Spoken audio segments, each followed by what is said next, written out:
أشرف الأنبياء والمرسلين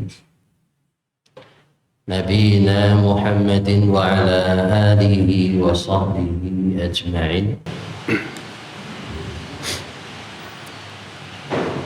أما بعد فإن أصدق الحديث كلام الله وخير الهدي هدي محمد صلى الله عليه وسلم وشر الأمور محدثاتها فإن كل محدثة بدعة وكل بدعة ضلالة وكل ضلالة في النار. Jemaah sekalian rahimani wa rahimakumullah, jumpa lagi kita di pertemuan yang kedua pembahasan kitab Intisari Aqidah As-Salafus Saleh di bulan suci Ramadan tahun ini.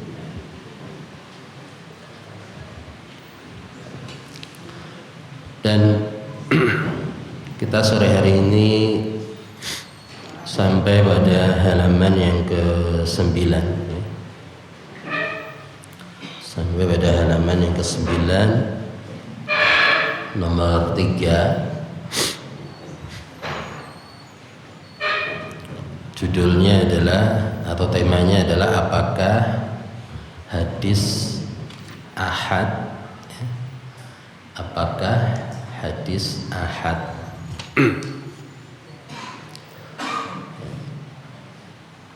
hadis ahad itu merupakan hujjah dalam masalah akidah. Apakah hadis ahad merupakan hujjah dalam masalah akidah? Hadis ahad niku hadis apa? Hadis ahad itu istilah untuk status sebuah hadis. Jadi hadis itu ada dua, satu mutawatir. Pernah dengar hadis mutawatir? Lawan dari hadis mutawatir itu hadis.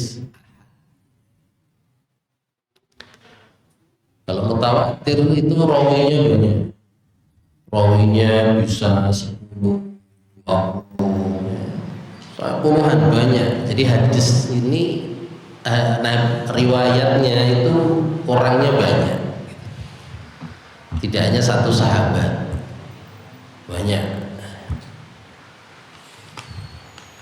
Kalau hadis ahad itu hadis yang perawinya itu sedikit, perawinya itu sedikit.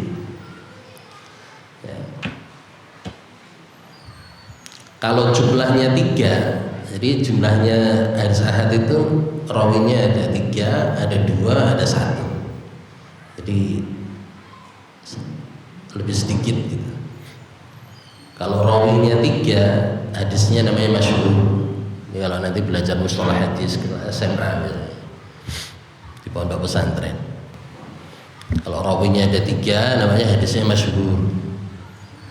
Kalau rawinya cuma 2 namanya hadisnya hadis aziz, hadis aziz. Kalau rawinya cuma 1 namanya hadis gharib. Contoh hadis innamal a'malu binniyat. Siapa yang merawikan? Yang riwayatkan sahabat siapa itu? An Umar, an Abi Hafsin Umar bin Khattab. Kan satu orang toh itu.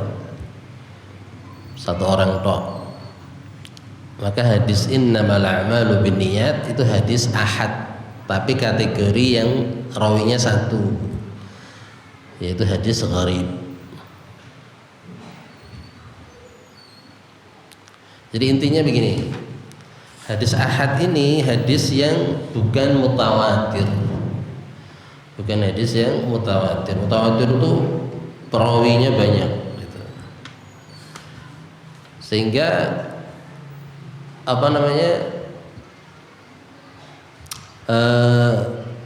kevalitannya atau kekuatannya dalam hal informasi itu masih dalam tataran dhanni atau apa? Dugaan atau sangkaan, tidak seperti mutawatir yakin betul bahwa itu adalah informasi yang pasti gitu.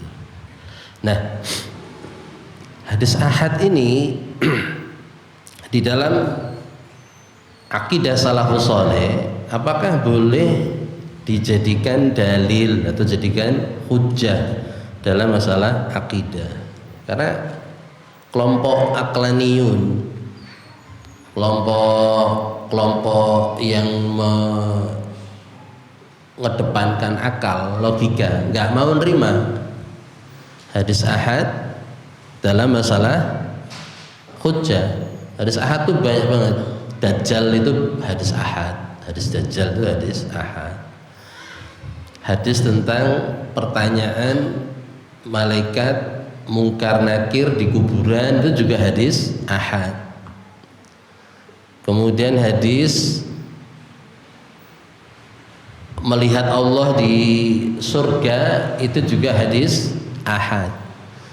Ini bagi sebagian kaum rasionalis, kaum yang mendewakan akal dalam masalah akidah, mereka nggak mau nerima hadis-hadis kayak gini. Maka mereka nggak percaya azab kubur, mereka nggak percaya Dajjal, mereka nggak percaya Allah bisa dilihat di hari kiamat di surga, karena informasi hadisnya adalah ahad. Ahad itu rawinya sedikit tadi, Kalau rawinya 3, hadisnya apa namanya tadi? Hadis masyhur. Kalau rawinya 2, hadis aziz. Kalau rawinya 1, hadis gharib. Seperti HTI atau Hizbut Tahrir. Kelompok Hizbut Tahrir ini nggak mau menetapkan perkara-perkara akidah jika dalilnya itu hadis ahad. Hizbut Tahrir nggak percaya masalah tadi yang saya sebutkan tadi. Nah, terus bagaimana menurut salafus saleh? Nah, ini kita baca halaman 9 ya. Halaman 9 poin yang ketiga. Apakah hadis ahad merupakan hujjah dalam masalah agama, dalam masalah akidah? Jika suatu hadis dari Nabi Sallallahu Alaihi Wasallam statusnya sahih, maka hadis tersebut merupakan hujjah tanpa dibeda-bedakan antara yang mutawatir dan ahad. Mutawatir itu yang rawinya puluhan, ya, banyak. Ya. Dan hadis yang ahad, hadis yang rawinya cuma sedikit. Orang yang membeda-bedakan antara keduanya, hadis mutawatir dan hadis ahad, sungguh telah membawa bid'ah dan ideologi asing, pemikiran asing ke dalam agama Islam, serta telah menyelisih para salafus saleh dan para imam mujtahid. Allah Subhanahu wa taala berfirman, "Wa ma kana al-mu'minuna liyanfiru kaffah." Tidak sepatutnya bagi orang-orang yang beriman itu pergi semuanya ke medan perang. Falaula nafara min kulli firqatin minhum ta'ifatul liyatafaqahu fid-din. Mengapa tidak pergi dari tiap-tiap golongan di antara mereka beberapa orang untuk tafaqquh fid-din, memperdalam pengetahuan mereka tentang agama. Waliyunziru qaumahum, dan untuk memberi peringatan kepada kaumnya mereka, idza raja'u ilaihim, apabila mereka telah kembali kepadanya, la'allahum yahdharun, supaya mereka itu dapat menjaga dirinya. Surat At-Taubah ayat 122. Nabi Muhammad sallallahu alaihi wasallam mengutus Mu'adz bin Jabal radhiyallahu anhu seorang diri untuk mendakwahkan tauhid dan syariat Islam. Maksudnya apa ini? Hadis ahad itu kan informasinya cuma sedikit yang nyampein rawinya tadi. Kalau menurut salaf, selama itu sahih hadisnya, enggak dhaif, maka diterima, tetap bisa menjadi hujjah, menjadi dalil dalam masalah akidah. Ya. Contohnya hadis, ini saya contohkan hadis ahad. Ya. Hadis yang menceritakan tentang bahwa Rasulullah SAW melewati sebuah kuburan, lalu Rasulullah SAW diberikan informasi oleh malaikat bahwa dua kuburan ini sedang disiksa bukan karena dosa besar yang mereka lakukan, tapi dosa yang sepele. Jadi yang satu apa? Yang satu tidak hati-hati menjaga pakaiannya dari najis, ya. Jadi mereka tidak hati-hati ketika buang air kecil, sehingga cipratan kencingnya, cipratan pipisnya mengenai pakaian mereka.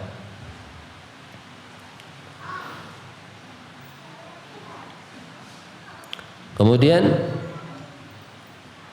yang lain, satu kuburannya lagi disiksa karena namimah, karena suka adu domba.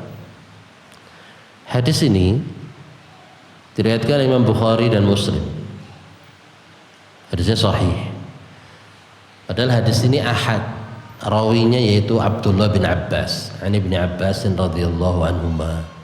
Qala marra an-nabiy sallallahu alaihi wasallam bi qabraini faqala innahuma la yu'adzabani. Jadi Nabi Muhammad SAW melewati dua kuburan, kemudian diberi informasi bahwa penghuni kuburnya ini sedang disiksa. Wa ma yu'adzabani fi kabir, dan tidak disiksa karena dosa besar. Amma ahaduhuma fakana la yastatiru minal baul, yang satu kuburan tidak menjaga diri dari percikan kencing. Wa amal akhar fakana yamshi bin namimah, adapun satunya karena suka ngadu domba. Dia ngomong ke A, ya, si A ngomong ke B,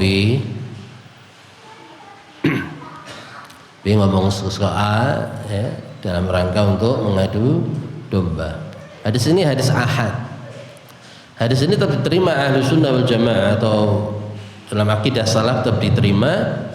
Kita meyakini kebenarannya walaupun hadis ini ahad, yaitu rawinya yaitu Abdullah bin Abbas radhiyallahu anhuma, ya, tidak mutawatir, tidak banyak perawinya setiap tingkat sanadnya, tapi dia diriwayatkan oleh Imam Bukhari Muslim. Jadi hadisnya sahih Bukhari Muslim. Maka Ahlus Sunnah wal Jamaah tetap memakai hadis ini sebagai dalil atau hujjah adanya azab kubur. Adanya azab kubur, meskipun kaum rasionalis ahli kalam menolak hadis ini karena tidak mutawatir, gitu ya. Bisa dipahami di sini jemaah? Jadi bagi as-salaf, hadis itu nggak penting mutawatir atau ahadnya. Mau rawinya banyak mutawatir atau rawinya sedikit ahad, nggak penting. Yang penting apa? Keabsahannya, kesahihannya, maka langsung mereka terima sebagai dalil, sebagai hujjah dalam masalah akidah. Ya. Ini contoh hadis ahad, ya. Ada lagi contoh hadis ahad satu lagi, tapi sahih, sehingga diyakini sebagai, dijadikan dalil oleh Ahlus Sunnah wal Jamaah, yaitu hadis tentang keutamaan sholat jamaah. Sholat jamaah itu lebih utama 27 derajat dibandingkan sholat sendirian. Itu kan pernah dengar ya, sholatul jamaati afdalu min sholatil fardhi bis-sab'in wa 'ishrina darajah. Sholat jamaah itu lebih utama dibandingkan sholat sendirian dengan keutamaan 27 derajat. Hadis riwayat Bukhari Muslim. Hadis diterima walaupun hadis ahad, rawinya sedikit. Rawinya 3, 2, 1 gitu. Berbeda dengan hadis mutawatir. Kalau hadis mutawatir saya contohkan di sini ya, yang diriwayatkan 70 sahabat. Ada 70 sahabat yang meriwayatkan hadis yang kita sebutkan ini. Dulu pernah kita bacakan di 40 hadis masalah tarbiyah dan manhaj, ada di sana. Yaitu hadis naddarallahu imra'an sami'a minna hadithan fahafidhahu hatta yuballighahu. Jadi semoga Allah mencerahkan wajah seseorang yang mendengarkan hadis dariku, kata Nabi, lalu dia menghafal hadis tersebut dan menyampaikannya. Jadi orang yang menghafal hadis kemudian mau menyampaikannya, didoakan Nabi apa? Wajahnya cerah. Nadharallahu imra'an, enggak butek, menyenangkan. Farubba hamili fikhin ila man huwa afqahu minhu. Bisa jadi orang yang membawa ilmu menyampaikannya kepada yang lebih faham darinya. Farubba hamili fikhin laisa bifaqih. Dan bisa jadi orang yang membawa ilmu itu sendiri dia tidak paham, lebih paham sama yang dengar. Yang dengar lebih paham dibanding yang menyampaikan. Itu hadis Nabi Muhammad SAW. Hadis ini sahih riwayatnya Abu Dawud, Tirmidzi dan yang lainnya. Hadis ini hadis mutawatir 70 ya, 70 orang sahabat yang meriwayatkannya. Jadi jemaah, menurut ahlu sunnah wal jamaah, hadis itu mau mutawatir, mau ahad, mau rawinya banyak atau rawinya sedikit, itu dijadikan hujjah sebagai dalil dalam masalah akidah selama itu apa? Sahih, tersambung. Hadis ini muttasil, tersambung sampai kepada Rasulullah Muhammad sallallahu alaihi wasallam.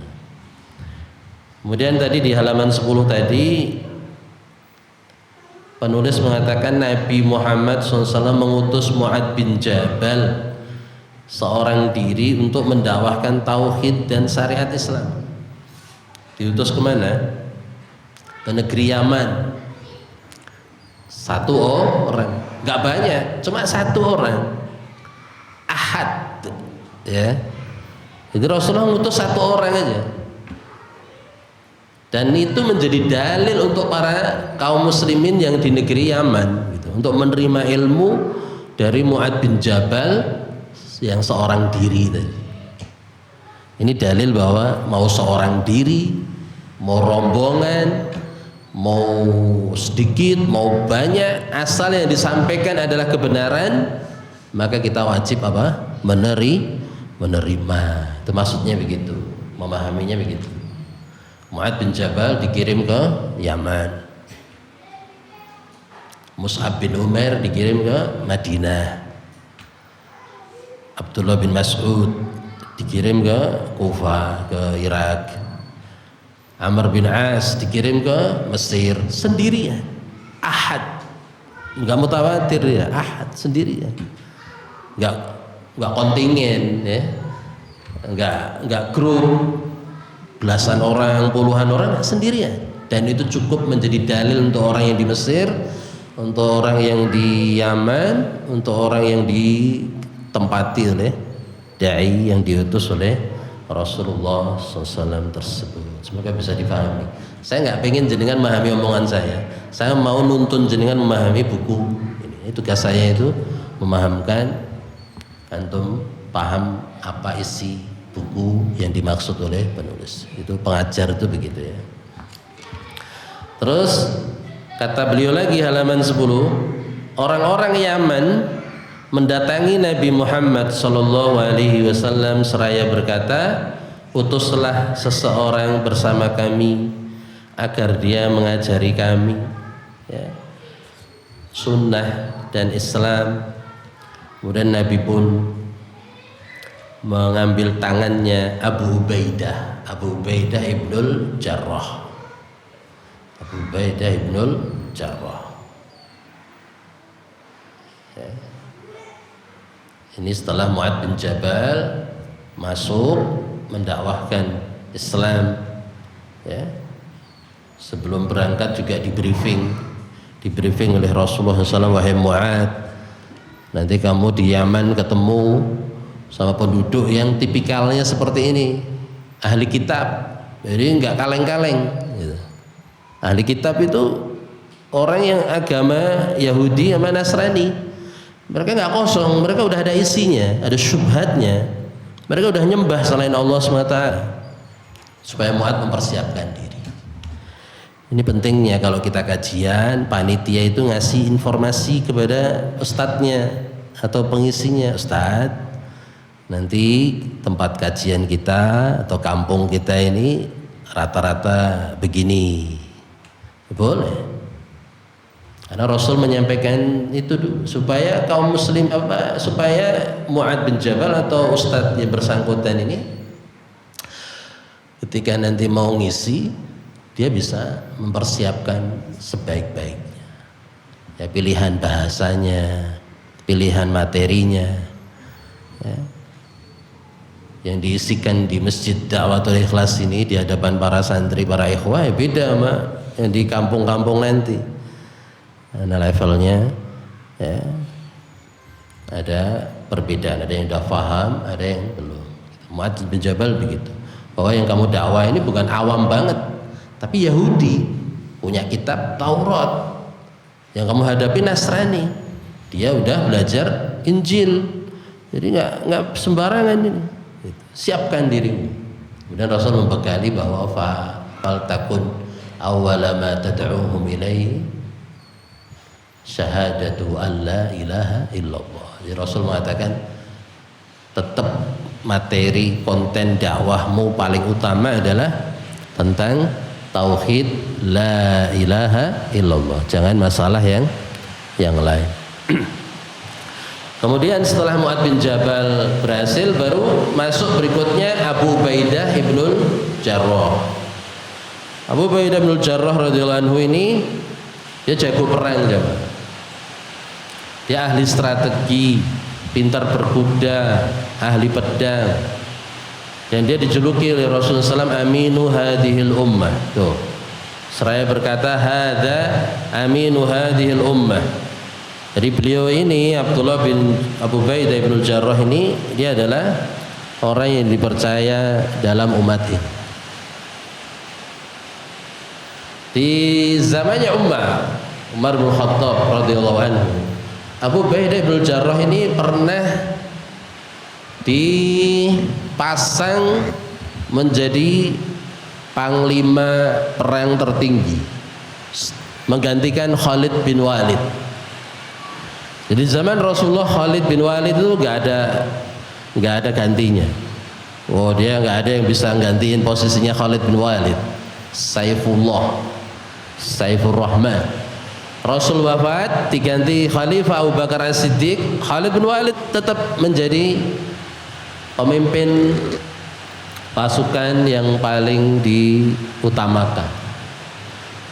Sehingga kaum muslimin waktu itu optimis sekali, kalau perangnya dipimpin sama Khalid bin Walid, menang.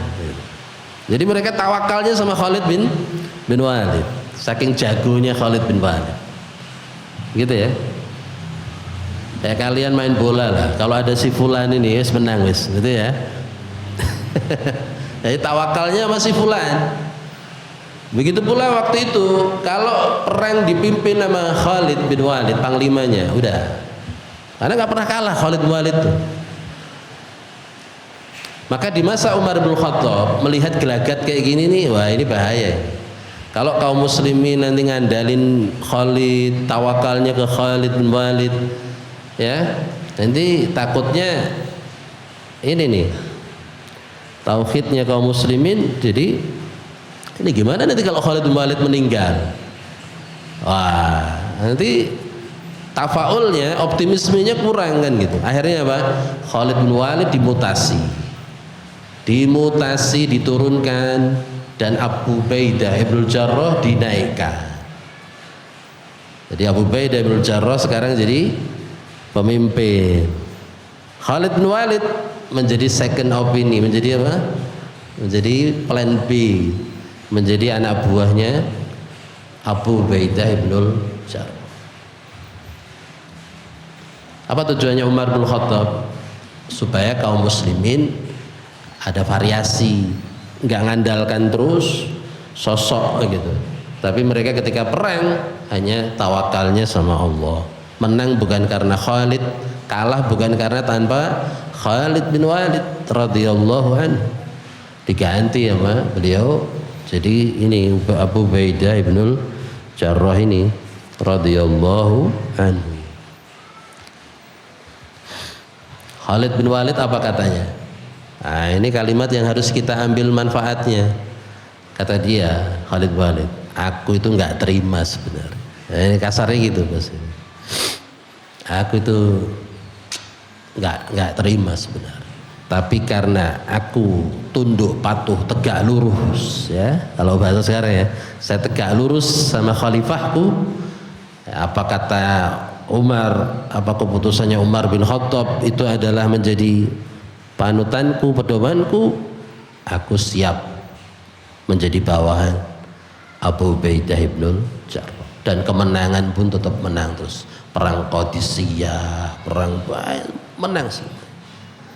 Di bawah pimpinan Abu Ubaidah bin dan kolaborasi dengan Khalid bin Walid. Ini jamaah.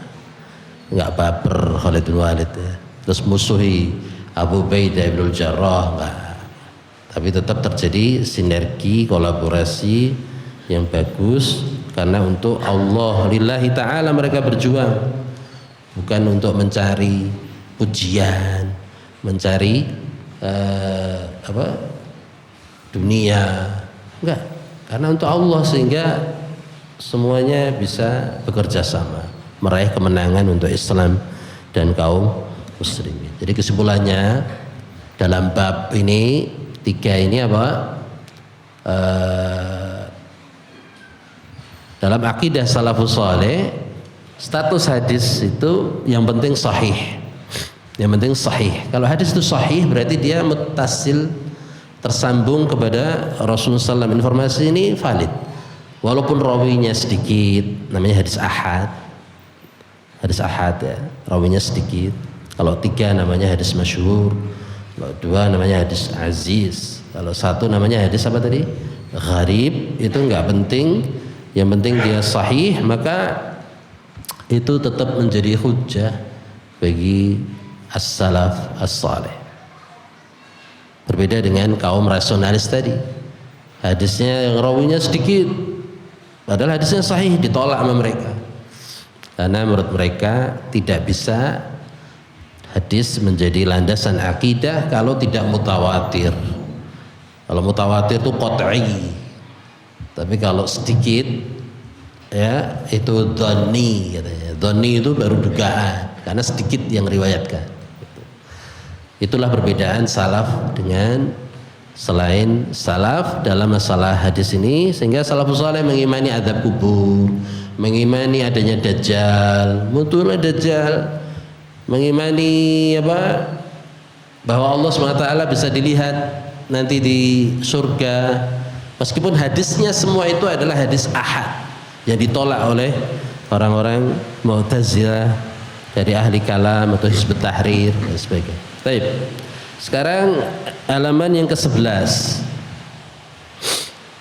Halaman yang ke-11, poin yang keempat, yaitu bab asma wa sifat. Bab asma wa sifat. Asma itu nama-nama Allah, wasifat dan sifat-sifatnya Allah Subhanahu wa ta'ala. Jadi Allah itu punya asma, nama-nama. Nama-nama Allah semuanya indah. Bahasa Arabnya apa? Asmaul husna, nama-nama yang indah. Kalau nama Allah indah, sifatnya gimana? Sifatuhu al-ulya.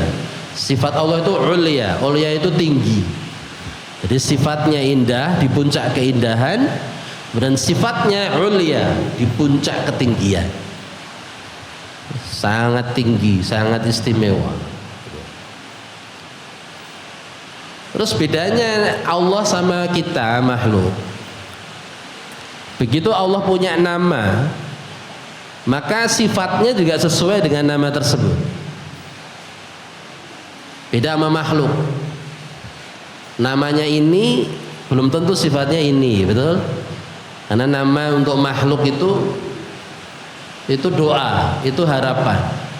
Berbeda dengan Allah SWT. Kalau Allah bilang Allah Al-Mannan, Allah Maha Memberi, maka Allah pasti Maha Memberi. Allah nggak pelit. Kalau Allah bilang Al-Wahhab, Al-Wahhab yaitu Maha Memberi, Maha menganugerahi, ya Allah begitu. Allah nggak hitung-hitungan. Allah nggak hitung-hitungan. Allah murah banget. Allah murah banget. Maka banyak amalan-amalan yang ringan tapi ganjarannya luar biasa ya. Karena memang Allah Al-Wahhab, sesuai. Allah Al-Mannan.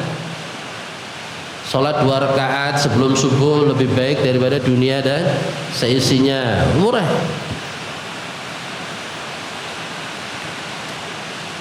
Beda sama manusia. Manusia namanya Mahmud atau Muhammad ya, atau Hamid gitu ya. Artinya apa itu? Orang yang terpuji, orang yang apa? Mulia gitu. Belum tentu sifatnya menyesuaikan, karena itu doa dari orang tuanya, mudah-mudahan anak ini menjadi anak yang terpuji. Kadang ada orang sifatnya, kelakuannya nggak sama seperti namanya, ya gimana? Itu manusia, itu makhluk. Tapi kalau Allah enggak, Allah itu nama sama sifat klop.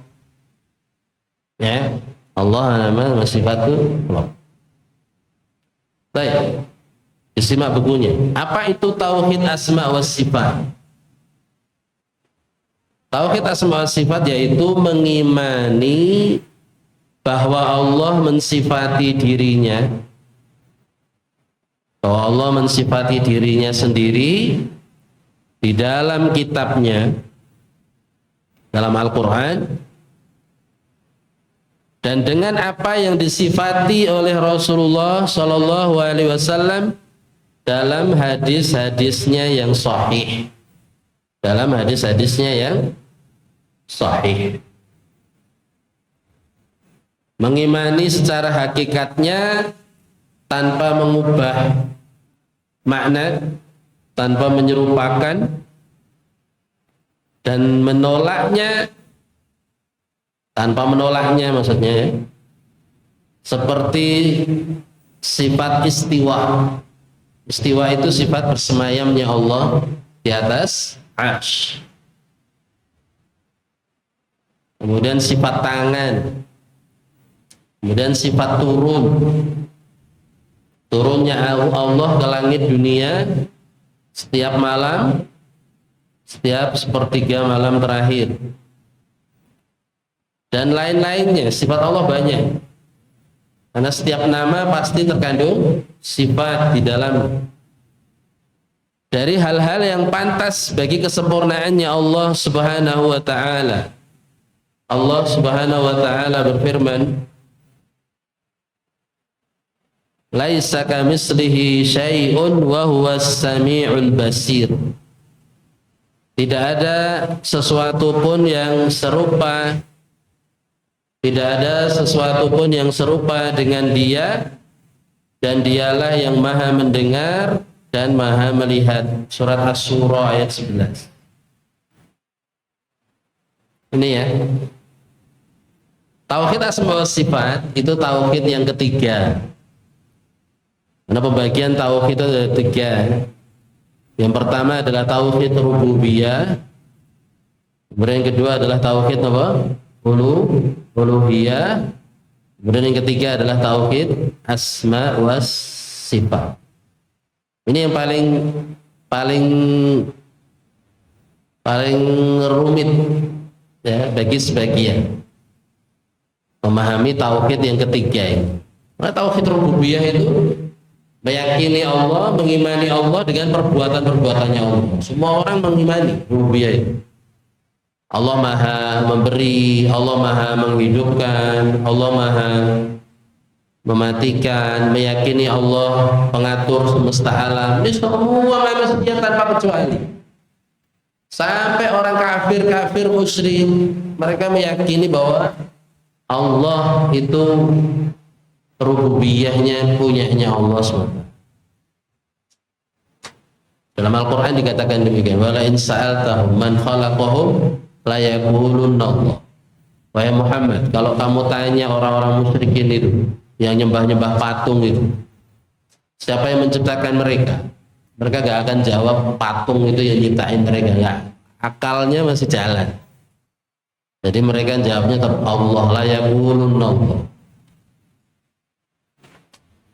Padahal tiap hari mereka nyembah itu patung itu. Tapi kalau ditanya apakah patung itu menciptakan kamu? Mereka bilang enggak. Tetap Allah yang menciptakan. Allah yang menciptakan.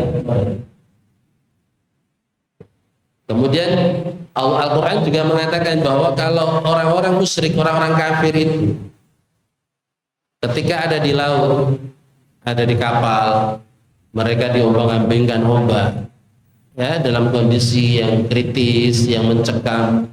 Wa idza raqibu fil fulki ya Allah mukhlisina lahuddin wa idza najaw ilal barri. Tapi begitu mereka udah selamat, ya, mereka udah selamat dari cuaca buruk yang mereka alami di laut, idahum yusrikun, mereka kumat kembali berbuat syirik lagi. Jadi ada orang ateis gak beragama, begitu dia naik perahu, naik kapal di tengah laut, cuacanya buruk, dia teriak-teriak, ya Tuhan, ya Tuhan. Padahal ateis dia, gak percaya Tuhan. Jadi ternyata ketika dalam kondisi yang darurat seperti itu, mereka ingat rububiyahnya Allah SWT, mereka ingat. Maka orang musyrik, orang kafir itu kelemahannya bukan di rububiyah, tapi tauhid yang kedua. Apa itu? Uluhiyah. Jadi mereka mengakui Allah sebagai pengatur alam semesta, Allah sebagai pencipta, tapi mereka malah menaruh ibadah bukan kepada Allah. Mereka bukan meminta perlindungan bukan kepada Allah. Mereka minta bukan kepada Allah, tapi malah kepada makhluk. Nah, ini yang kurang ajar. Jadi kekurangan kaum muslimin ini di uluhiyah, bukan di rububiyah. Mereka masih meyakini Allah sebagai Tuhannya, tapi masih nyembah orang mati, masih nyembah kuburan, nyembah jin, minta ke punden, datang ke dukun, masih ngandalkan jimat. Uluhiyahnya rontok. Padahal rububiyahnya udah yakin sama Allah. Mereka, Allah itu Tuhanku, Allah itu pencipta. Tapi giliran mereka nyembah ibadah, Allah disekutukan. Sholat iya, ke dukun iya, umroh iya, malah berkah ke kuburan-kuburan iya, haji iya, mengandalkan, ya, barokah di tempat-tempat keramat iya, disekutukan. Allah itu diduakan. Ini yang bikin marah Allah SWT, sehingga dosa syirik ini gak termaafkan. Kalau sampai dibawa mati, Allah gak terima, karena menyekutukan Allah dengan sesuatu yang gak sebanding. Siapa yang sebanding sama Allah? Gak ada. Makhluk sehebat apapun, siapa yang sehebat makhluk paling hebat? Malaikat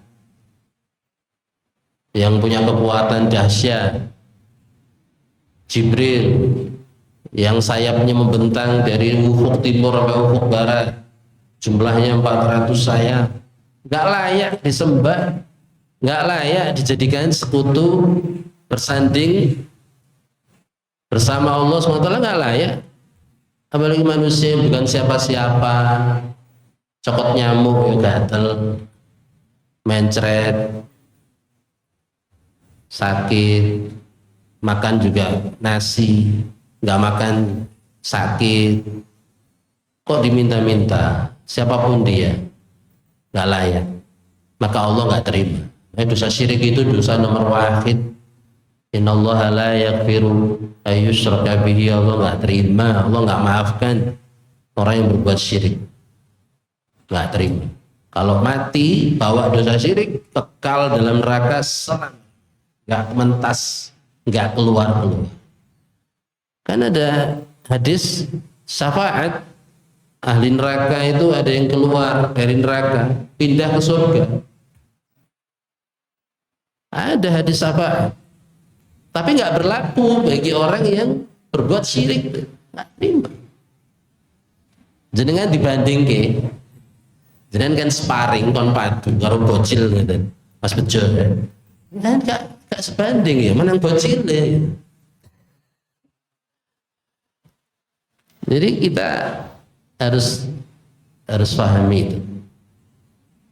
Maka Allah Subhanahu wa taala tidak terima ketika tauhid seseorang dalam masalah uluhiyah itu enggak.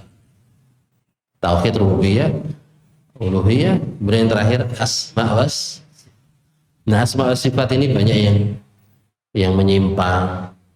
Nama-nama Allah kan banyak.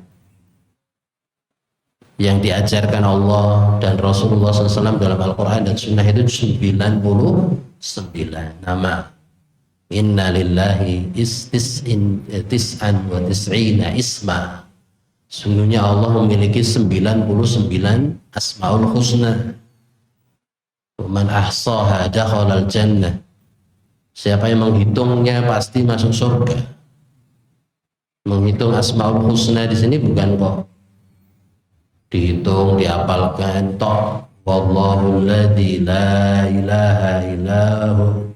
Tidak hanya itu, tapi dimaknai, ya, dikenali. Ya, nggak kenal maka nggak sayang kan gitu. Kenali Allah supaya kita lebih sayang sama. Kenali nama-namanya. Nama Allah itu indah semua. Kenali semua nama-namanya. Panggil nama-nama Allah itu ketika kita sedang munajat, sedang berdoa. Allah itu suka dipanggil-panggil namanya, dipuji-puji sifatnya. Allah itu suka. Bahkan itu termasuk salah satu cara supaya doa kita ini lebih mustajab, lebih makbul. Panggil, dipuji Allah Al-Wahhab, Allah Al-Mannan, Ya Rahman, Ya Rahim, Ya Hayyu, Ya Qayyum. Allah itu suka. Nah, kalau kita nggak ngerti asmaul husnanya Allah, nggak kenal nama-nama Allah, terus gimana kenal Allah? Tapi jangan hanya sebatas hafal asmaul husna, tapi juga ngerti apa dari kandungan nama-nama Allah yang indah tersebut. Baik. Terus Allah berfirman di halaman yang ke-11, Qala ya iblisu ma mana'aka an tasjuda lima khalaqtu biyadayya. Allah Subhanahu wa taala berfirman, wahai iblis, apakah yang menghalangi kamu sujud kepada yang telah aku ciptakan dengan kedua tanganku? Quran surat Shad ayat 75. Jadi Allah menyuruh iblis untuk sujud kepada Nabi Adam. Nabi Adam itu istimewa, di antara keistimewaannya adalah Allah ciptakan langsung dengan kedua tangannya. Ya, tanpa perantara. Langsung dengan tangannya Allah Subhanahu wa ta'ala. Iblis gak mau, karena merasa dirinya lebih baik. Padahal yang nyuruh siapa? Yang nyuruh adalah Allah pencipta. Masih gengsi, masih gengsi. Jadi penyakit gengsi, menolak kebenaran, sulit mengakui kesalahan, itu penyakitnya iblis. Iri, dengki, ini iri sama ada. Khalaqtani min narin wa khalaqtahu min tin. Iri, dengki, sombong, angkuh, itu penyakit hati pertama, warisannya iblis. La'natullah alaihi. Jangan kita warisi sifat-sifat.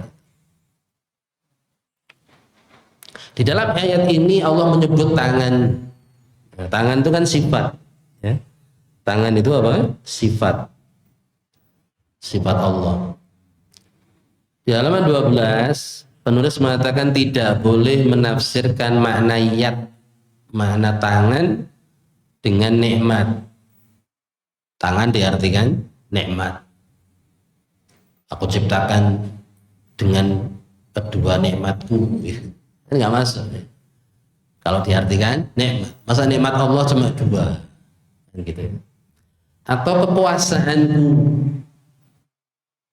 dengan kekuasaanku juga nggak masuk. Karena apa jemaah?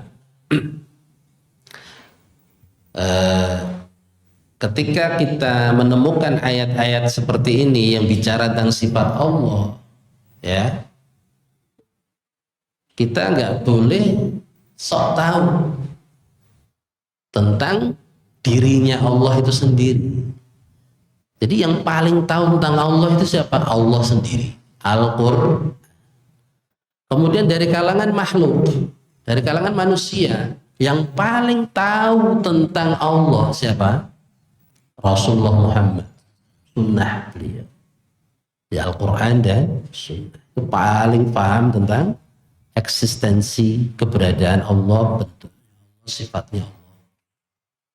Maka kita ini yang bukan siapa-siapa, ya, bukan Rasul, bukan siapa-siapa, ini harusnya memaknainya apa adanya. Allah mau itu tangan kok, tangan ya udah terbetik di kepala kita ya tangan.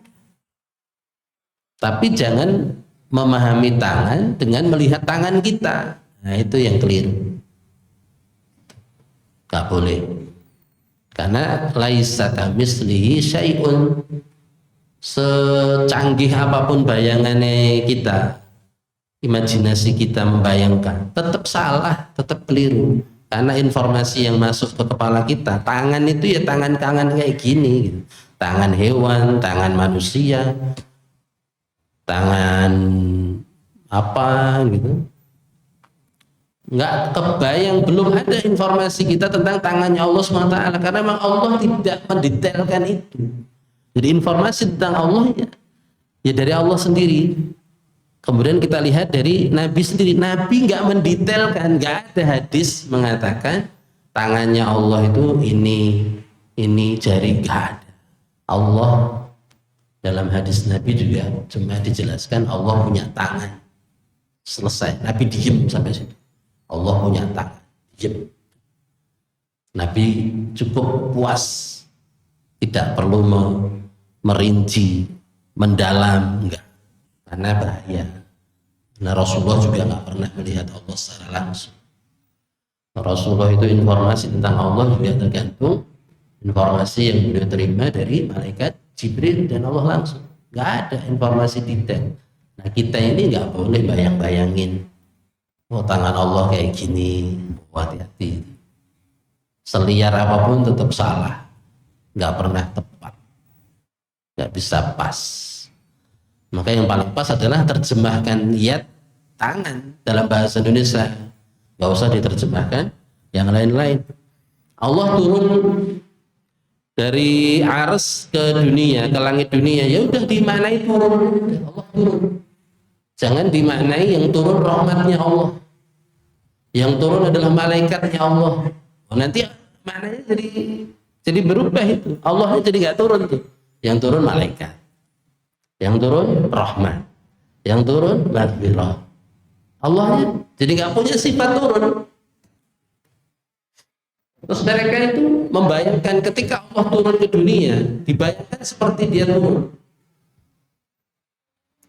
Oh, berarti kalau Allah turun ke dunia, ke langit dunia, arsy-nya Allah kosong dong. Loh, itu kan kamu. Kalau kamu meninggalkan rumahmu menuju majelis sini, ta'lim ini, ya kamu nggak ada di rumah, kamu dicari-cari tamu juga nggak ada. Itu kamu, itu manusia ya atau makhluk. Allah laisa kamitslihi syai'un. Allah nggak serupa dengan siapapun. Terus mentok sampai situ. Terus kalau malam ini nanti sepertiga malam terakhir kan jam 2 atau jam 3 di waktu Indonesia bagian sepat ya, bagian Darul Qura. Belum tentu timur sana, bagian sana jauh-jauh sana negara Eropa sana sepertiga malam terakhir juga. Terus gimana Allah? Sepertiga malam terakhir aku nggak bingung. Allah bingung. Turunnya gimana? Sepertiga sini, sepertiga sana. Itu kan kamu membayangkan Allah seperti kamu. Na'udzubillah min dzalik. Udah dibilangin Allah nggak ada yang serupa. Allah itu nggak ada yang serupa. Dia maksain akalnya untuk masuk supaya Allah masuk ke akalnya, ke logikanya yang kecetek. Ya nggak bisa. Akhirnya apa? Ditolak sifat. Allah nggak punya sifat. Dan mereka menuduh Ahlus Sunnah wal Jamaah yang menetapkan sifat Allah apa adanya itu dituduh apa jamaah? Tahu tuduhannya apa? Julukannya Mujassimah atau Musyabbihah. Kelompok Musyabbihah, kelompok Mujassimah. Musyabbihah itu apa? Kelompok yang mentasbih, menyerupakan Allah dengan makhluk. Jadi ketika kita bilang bahwa Allah punya tangan, oh kamu menyerupakan Allah dengan hambanya. Ketika kita bilang bahwa Allah turun ke langit dunia, oh kamu udah nyerupain Allah dengan hamba. Enggak, kita nggak serupain, kita tetapkan apa adanya. Bagaimana kaifiyahnya, tata caranya kita sampaikan sesuai dengan kemuliaannya Allah SWT. Nggak pernah ditetapkan sama dengan makhluk, diserupakan. Jadi kita nggak boleh merangkap tangan Allah itu kayak gini loh, nggak boleh. Atau dipraktekkan turunnya Allah itu kayak gini, nggak boleh. Maka ada satu kedustaan yang disandarkan kepada Syekhul Islam Ibnu Taimiyah. Dulu ada pelancong namanya Ibnu Battuta. Pernah dengar? Ada seorang pelancong namanya Ibnu Battuta. Dia ini keliling dunia. Bukunya terkenal. Bukunya Pelancong itu apa? Pokoknya hasil dia ngelancong tuh sampai kotanya Ibnu Taimiyah. Ibnu Taimiyah kan di Damaskus, Suriah. Suriah yang sekarang lagi bebas tuh dari Bashar Assad. Ada Jami' Umawi di situ. Nah di situ Ibnu Taimiyah dulu ngajar di masjid Jami' Umawi di Damaskus, Suriah. Nah Ibnu Battuta ini di perjalanannya dia sempat mampir di halakohnya Syekhul Islam Ibnu Taimiyah di Damaskus. Ini dusta versinya Ibnu Battuta di bukunya itu The Journey atau apa. Di buku itu Ibnu Battuta mengatakan, saya melihat Ibnu Taimiyah menjelaskan tentang turunnya Allah ke dunia, langit dunia sepertiga malam terakhir, seperti turunnya Ibnu Taimiyah dari mimbar 3 tangga.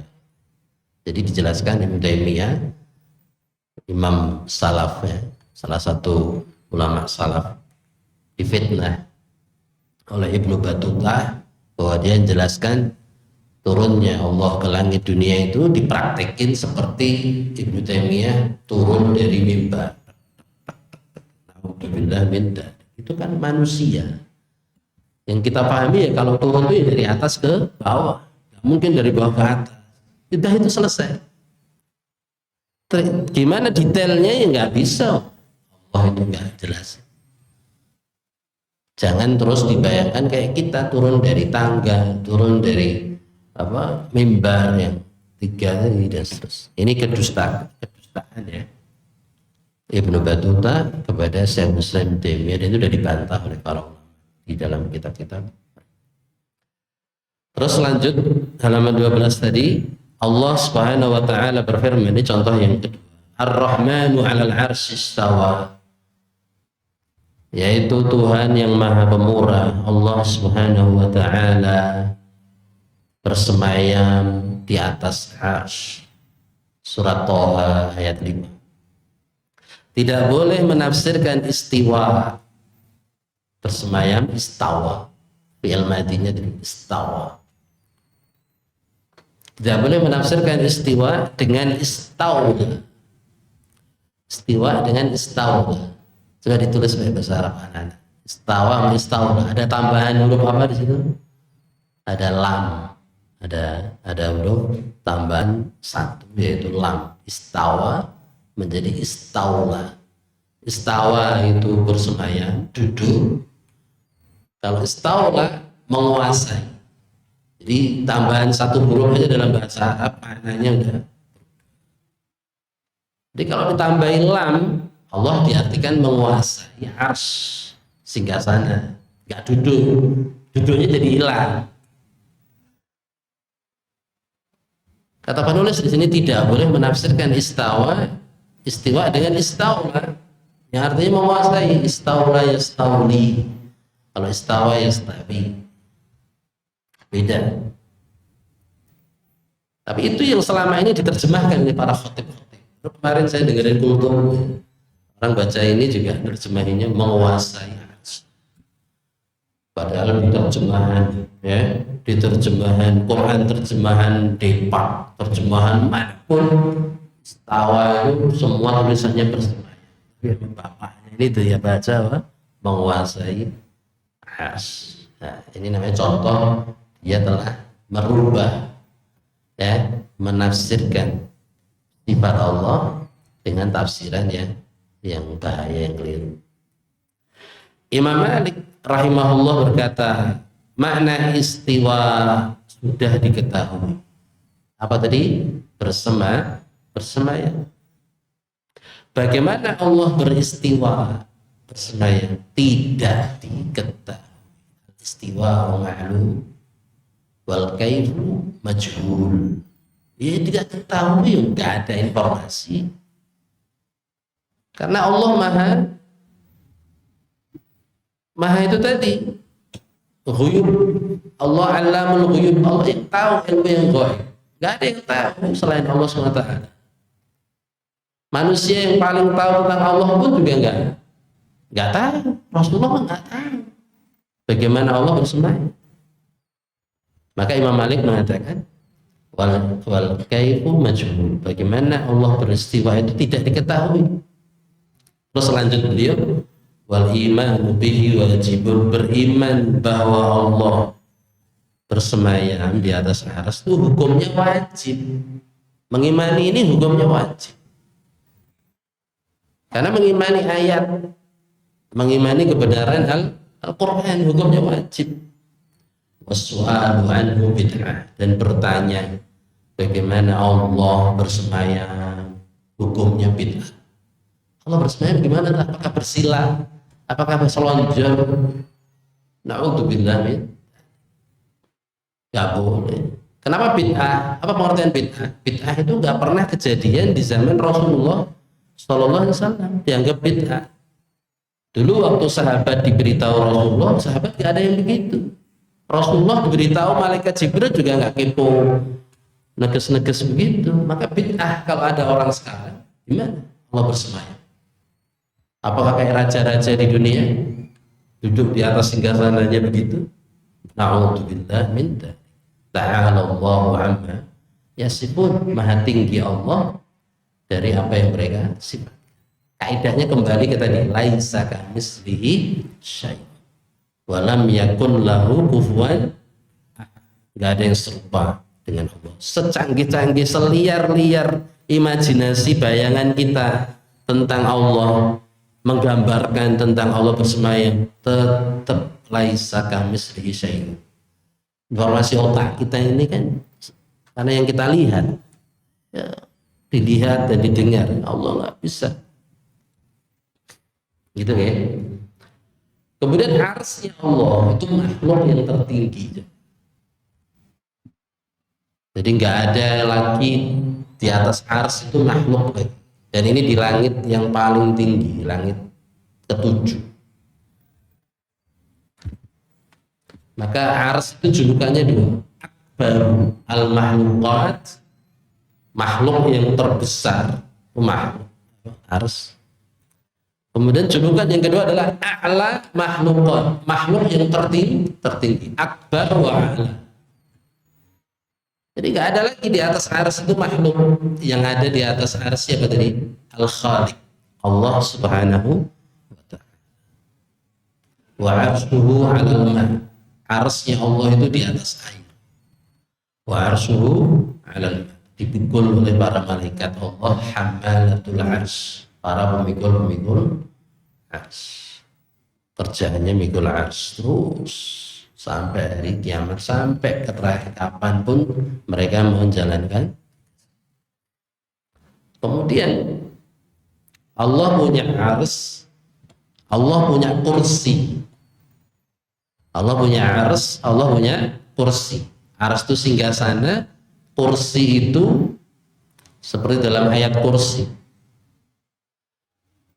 Ya, kursi itu maudhi'u qadamain, kata Abdullah bin Abbas radhiyallahu anhu. Kursi itu adalah tempat kedua kakinya Allah Subhanahu wa ta'ala diletak. Tahu besarnya kursi? Di dalam ayat kursi gimana bunyinya? Wasi'a kursiyus samawati wal ard. Luasnya kursinya Allah itu seluas langit samawat, langit 7, wal ard, dan bumi.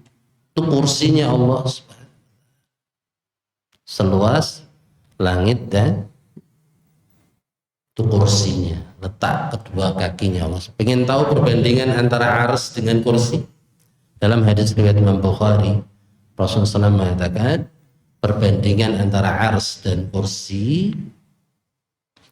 Padahal kursi tadi apa? Seluas langit dan bumi.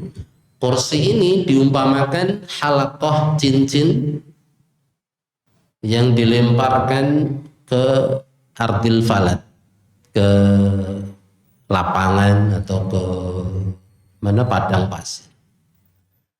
Nah, cincin ini adalah kursinya Allah, diumpamakan begitu. Kemudian lapangan dan tanah lapang yang luas tadi itu arsnya Allah Subhanahu. Kebayang, bayangin lapangan nih kalau cincinnya mau nggak apa-apa, bisa bayangin lapangan terus dengan dua cincin ketemu ketemu golek cincin dilempar ke lapangan. Perbandingannya seperti itu menggambarkan betapa besarnya arsnya Allah. Arsnya segitu besar, dan betapa akbarnya Allah Subhanahu wa ta'ala.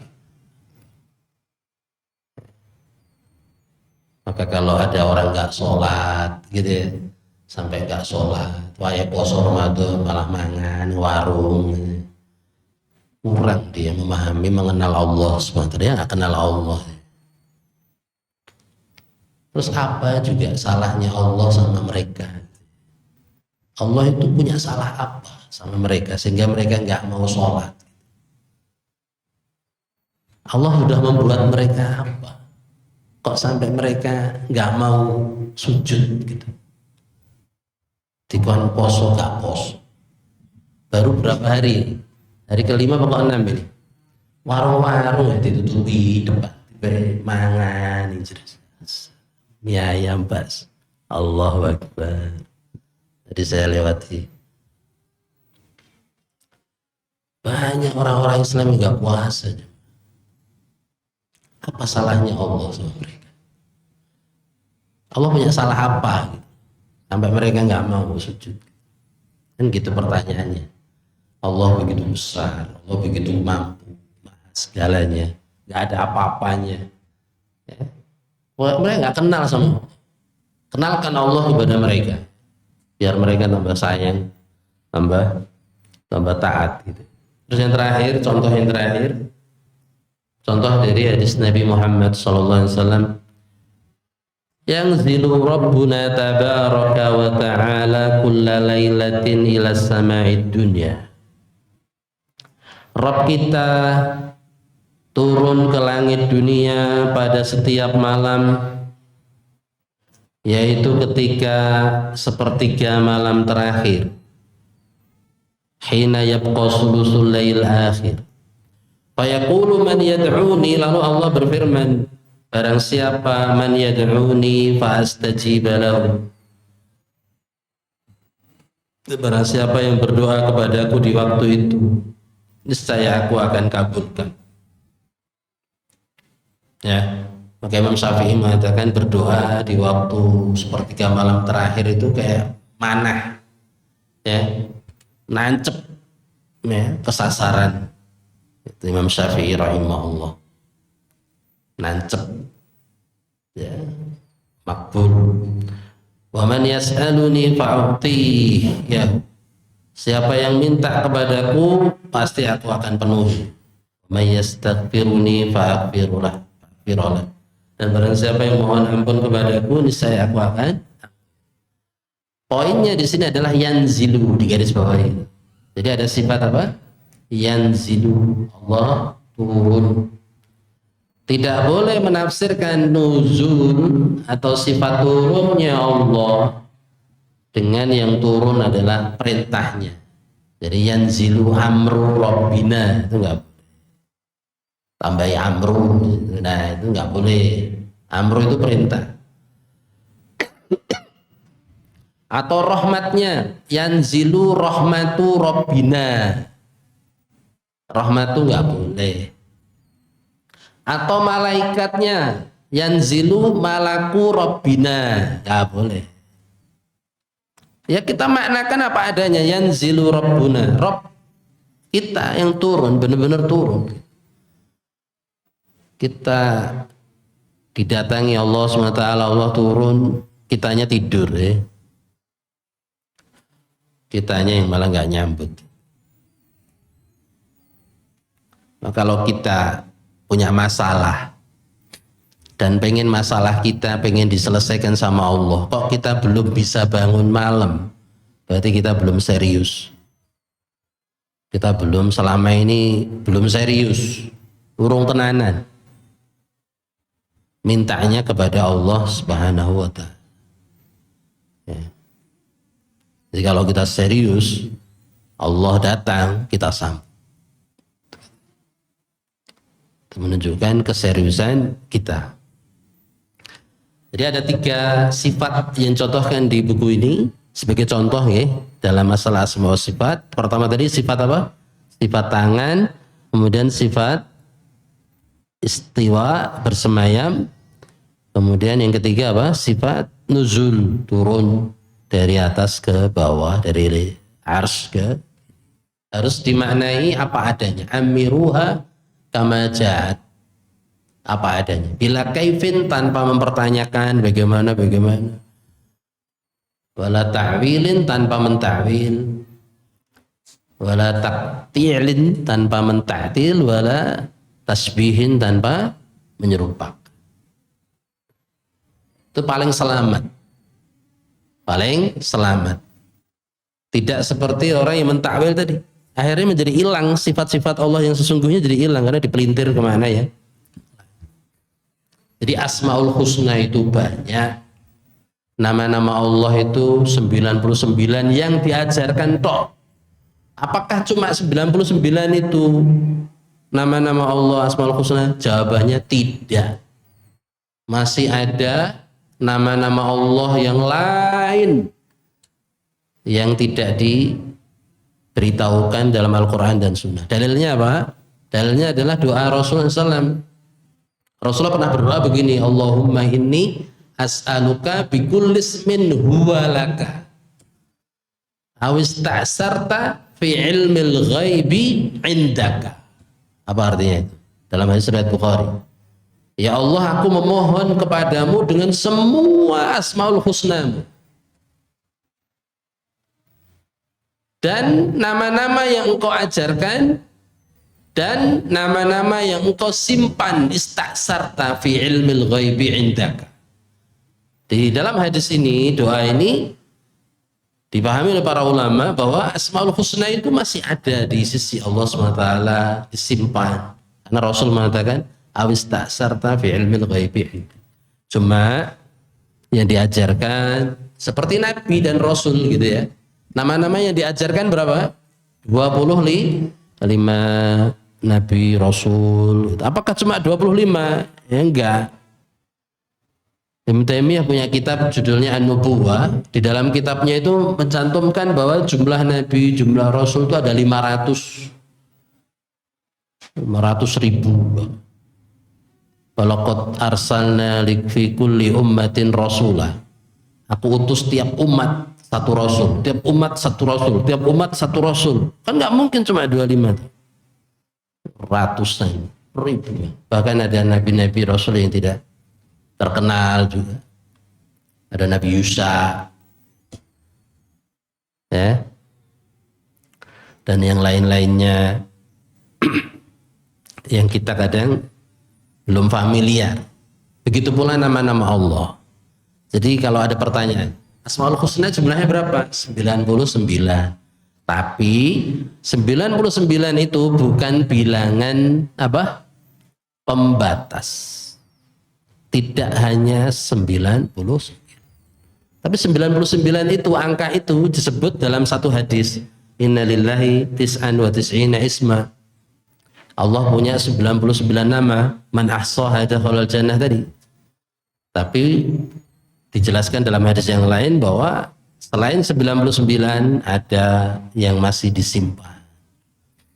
Kayak antum misalnya, nama yang terkenal itu siapa gitu. Tapi ternyata punya alias nama-nama yang lain gitu. Ya. Di sana dipanggil ini, di sana panggil ini, gitu. Allah SWT memiliki permisalan yang lebih tinggi, ya, tidak bisa disamakan dengan makhluknya. Wallahu a'lam bissawab. Nah, sampai sini semoga bisa difahami. Saya mohon panjenengan itu bisa ngikuti dari awal sampai akhir supaya afdal, ya, nggak lompat-lompat. Dan saya memang kalau bahas buku pengen jamaah itu memahami karepe penulis, bukan karepe saya. Jadi saya hanya nuntun, memperjelas, mensyarah. Tugasnya begitu, bukan nambah-nambahi, bukan ngurang-ngurangi, tapi memahami maksud dari penulis buku. Itu yang lebih utama.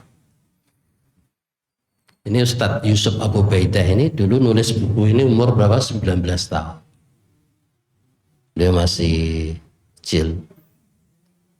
Dia lulusan SD, ijazahnya SD, nggak punya ijazah SMA, punya ijazah apa, tapi memang Allah kasih kelebihan ilmu. Bukan berarti kita nggak boleh sekolah lebih tinggi, ya. Masya Allah beliau diberi gitu. Kakak kelas dulu di pondok Al-Furqan Gresik, hafidhahullah ta'ala. Beliau punya banyak e-book, punya banyak tulisan di internet.